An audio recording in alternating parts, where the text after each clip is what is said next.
America එක්සත් ජනපදයේ විෂාදය සඳහා ප්‍රතිකාර කරන ආකාරය වෙනස් කළ හැකි සුවිශේෂී තීරණයක් එරට ආහාර හා ඖෂධ පරිපාලනය නොහොත් FDA එක විසින් ලබා දීලා තියෙනවා.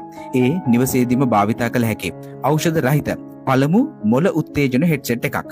මෙය ස්වීඩනයේ ෆ්ලෝවුන් නියුරෝසයන්ස් නම් සෞඛ්‍ය තාක්ෂණ සමාගමක් විසින් තමයි නිපදවලා තියෙන්නේ.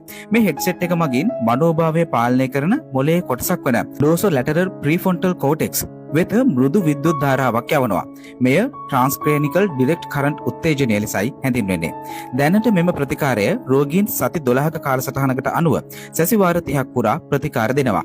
2026 දෙවන කාර්තුවේදී බෙහෙත් වට්ටෝරුවක් යටතේ මේ හඳුන්වා දීමට නියමිත අතර මිල $500 සිට $800 දක්වා වනු ඇතැයි අපේක්ෂා කරනවා. විෂාද රෝග විනිශ්චයන් පසුගිය දශකය තුළ 60%කින් ඉහළ ගොස් ඇති පසුබිමක දිගු කාලීන අතුරු ආබාධ ඇති කළ හැකි සාම්ප්‍රදායික විෂාද නාශක ඖෂධවලට මෙය නව විකල්පයක් ලෙසයි සපයන්නේ.